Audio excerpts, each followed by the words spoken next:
Iya, dari awal saya di tag di akun fanbase Mas Didi. Saya kan dibilang repot karena ngurusin bisnis gagasan beliau. Saya punya warung dan nggak ngikutin kontes ini kan saya nggak ngerti ini. Terus saya bilang ke teman-teman manajemen, ini siapa toh gitu kan. Akhirnya tahulah saya bahwa uh, adik ini sempat konser di kota Solo dan melesetkan lirik. Dan biasa karena memang alami ya kalau seorang idolanya karyanya digubah dengan kata-kata yang kurang kurang etis ya menurut saya. Gejolak dari fan Mas Didi langsung bereaksi, marah lah, ada yang menyayangkan. Kalau saya sendiri ya kaget dan menyayangkan. Saat awal mengetahui itu Mbak Bayan sendiri sempat menanggapi apa sempat langsung menghubungi atau kayak gimana? Atau sempat menenangkan fans juga, ada yang banyak bertanya ke Bayan kayak gitu gimana? Kan saya di tag, akhirnya kan saya lihat komen-komennya begitu, ada yang ya ada yang negatif, ada yang menyayangkan, ada yang sebagainya. Saya sempat upload fotonya Salma bahwa biar tidak berkelanjutan tarung antar fan Salma dan Mas Didi. Akhirnya saya bilang kalau saya sebagai orang Jawa ya legowo atau minta maaf, saya bilang gitu. Kalau dari saya pribadi, saya ya memaafkan, wong manusia nggak luput dari kesalahan gitu. Karena Dek Salma ini sangat berbakat sekali. Jadi sayang kalau hanya sebenarnya kalau bagi kami sangat fatal karena itu karya beliau dan monumental sekali lagu ini buat kami sekeluarga.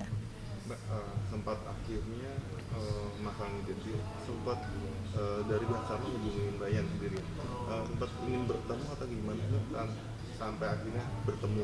Manajernya dulu. Oh, manajernya mau hubungin Bayan. Ya, manajernya minta waktu ketemu, Salma minta maaf, dan Salma juga setelah beberapa hari DM. Nah, Gitu.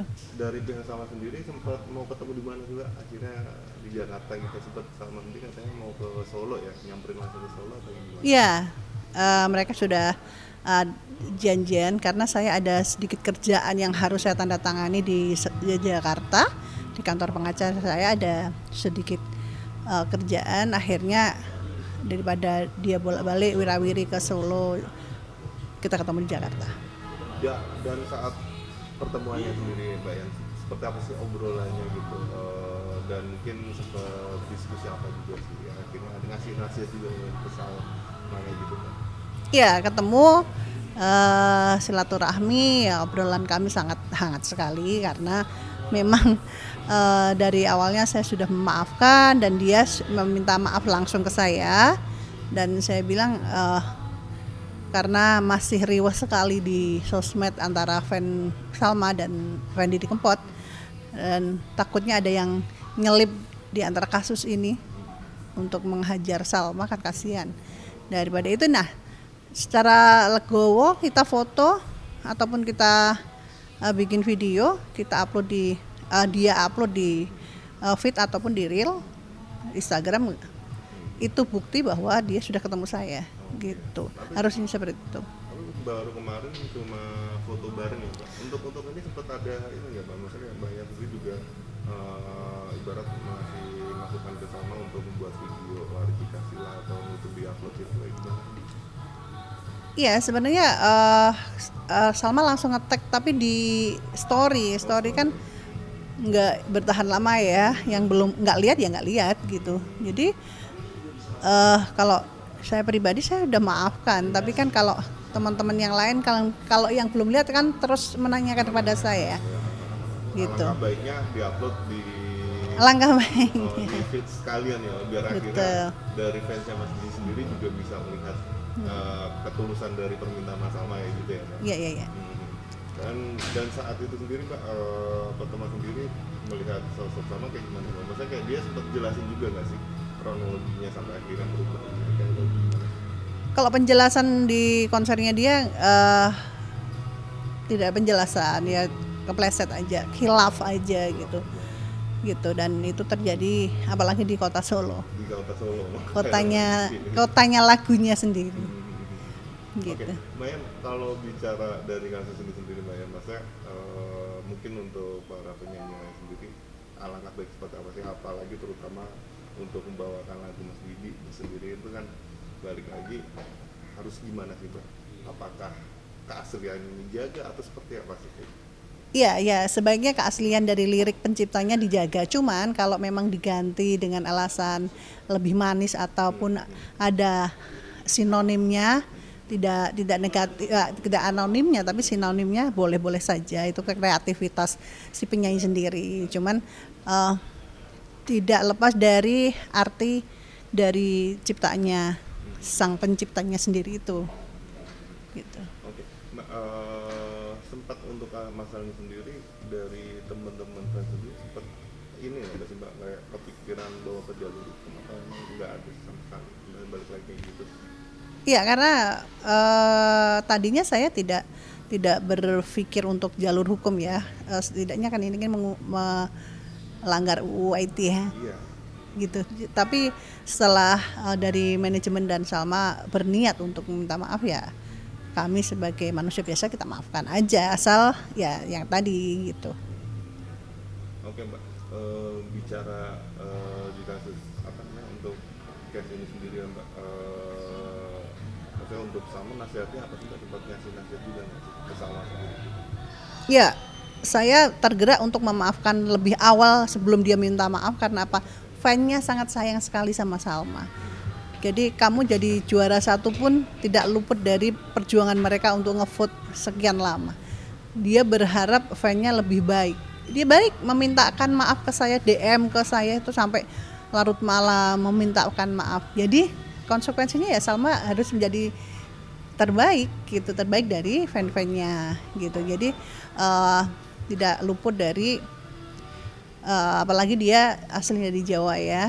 Jadi Mas Didi sendiri dari Jawa, dan saya titipkan perjuangan Mas Didi untuk penyanyi baru untuk biar budaya kita akan tetap berdiri di negara Indonesia, nggak kehantam dengan Korea apa gitu. Jadi saya berharap sekali, apalagi saya bangga setiap artis Indonesia menyanyikan karya Mas Didi. Mbak, bicara dari karya Mas Didi sendiri, case seperti Salma sih sebenarnya banyak apa gimana, apa cuma sama aja sebenarnya kalau case yang ibarat tuh berubah lirik atau mungkin kayak gimana gitu. Dan konteksnya ini sendiri untuk lagu sendiri juga ini lagu yang biasanya emang benar-benar gede gitu. Legend lagunya ini. Legend ya gitu. Cuma emang case-nya itu sebenarnya hanya Salma apa pernah terjadi hal seperti itu? Kalau diganti lirik yang seperti yang kemarin baru denger ini saya. Oh, baru ini. Biasanya apa sih maksudnya aransemen? Aransemen ya pasti, aransemen banyak yang bikin versi lain. Kalau lirik sejauh ini saya belum pernah dengar untuk diganti. Seandainya untuk diganti pun aku karo nama gitu, nama orang yang dipuja-puja gitu. Sebenarnya seperti itu. Oke, nggak full kayak gitu. Enggak. Oke, Mbak, bicara apa ini anak-anak ya Mbak, ini kan udah lama ibaratnya Mas Didi sendiri, ada nggak sih Mbak dari anak-anak ini mau nerusin perjuangan Mas Didi sendiri, ikut terjun ke dunia campur sari kayak gitu? Iya. Anak-anak saya alhamdulillah meneruskan karya beliau. Ya, apalagi yang kecil ini Seika, itu kami gadang-gadang untuk meneruskan kami sebenarnya. Karena 1,5 tahun pun dia udah dibikinkan lagu bapaknya.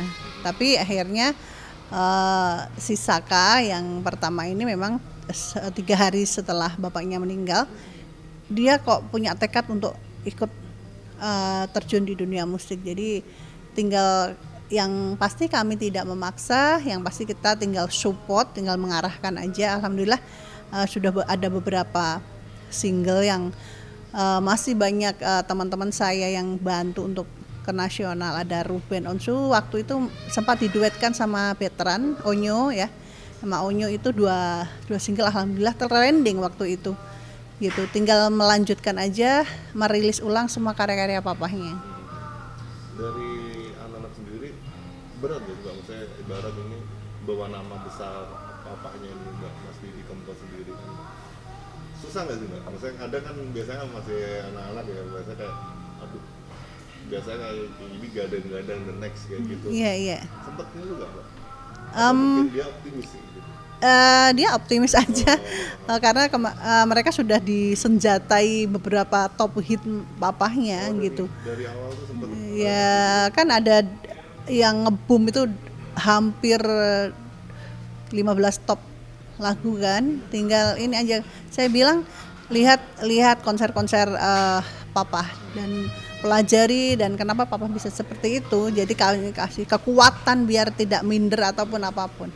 Karena anak-anak juga perlu jam terbang juga untuk bisa ditonton dengan baik. Dan mungkin ada treatment sendiri nggak sih Mbak? Maksudnya kalau untuk anak-anak sendiri posisi dia moodnya ada kan maksudnya moodnya sendiri atau emang dia udah profesional nih, maksudnya udah bisa benar-benar menjawab kalau konser kayak gini latihannya kayak gimana gitu. Iya ya. Kalau anak-anak kayaknya sudah bertanggung jawab karena begitu jadwal itu masuk gitu, ini tanggal ini pasti dia sudah berkebiasaan 2 hari sebelumnya kita cari tanggal-tanggal yang off dari sekolahnya ataupun dari yang lain, pasti oh ini habis ini kita latihan besok nyanyi gitu.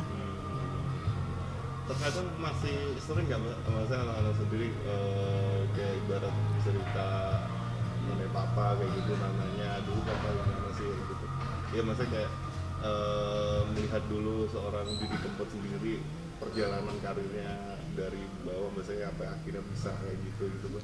Saya ceritain. Gitu. Jadi papa menjadi seperti ini tidak terlepas dari perjuangan yang sangat pahit dulu, nggak semata-mata langsung ketemu manisnya gitu. Jadi nah perjuangan itu yang harus kamu tiru. Sekarang kita hanya berjuang bertiga lah gitu nggih. Jadi tidak, kalau masih ada bapaknya kemarin masih dimanja-manja dengan segala materi ya. Sekarang ini tapi mereka mengerti. Selain kesibukan anak sendiri Mbak, dan banyak sibuk sekarang apa sih kesibukannya, maksudnya kayak untuk kesibukan sekarang Mbak, maksudnya kayak untuk lagu-lagu Mas Didi Kempot tuh mungkin sekarang kan bisa kan banyak sekali kayak pencipta lagu atau kayak gimana. Udah Mbak yang sendiri gimana nih? Udah mulai seperti itu nggak, maksudnya kayak melek hukum? Iya iya. Yang mana tuh yang mana? Maksudnya kayak sekarang kayak pencipta lagu biar akhirnya didaftarkan ke ke publisher. Royalty ya. Itu sudah dari masih di 100 hari kami sudah mendaftarkan semua ke publisher dan semua sudah berjalan dengan baik untuk sampai 3 tahun ini. Kami masih menikmati hasil-hasil karya masih di lewat royalty ya. Berarti nggak ada kendala sama sekali dari tidak ada kendala. Oh, berarti udah dari awal udah dipersiapkan. Sudah. Dan selain itu Mbak, mungkin apa lagi sih kesibukannya Bayan sendiri selain dari anak-anak sendiri, atau mungkin ada bisnis dari Mas Didi sendiri yang masih berjalan sampai sekarang gitu? Masih nyanyi saya Mas. Saya masih nyanyi dan alhamdulillah besok kami launching untuk lagu Mas Didi yang Hilang Tresna nih.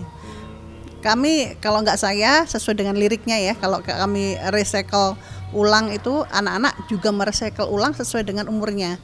Jadi saya juga pilih yang percintaan lebih agak ini dewasa, saya ya. Sendiri gitu. Jadi menyesuaikan umur nanti nggak mateng nanti dan masih direct anak-anak karena untuk di panggung juga masih saya direct semuanya.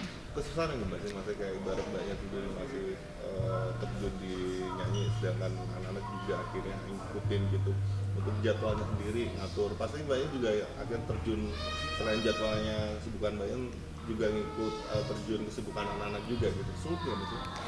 Ya tinggal membagi waktu aja, karena kami ada beberapa tim yang bisa ngantar anak-anak dan ngantar saya gitu. Kami sudah alhamdulillah sudah jalan dengan baik dan selain di dunia musik kami juga melanjutkan warung makan itu.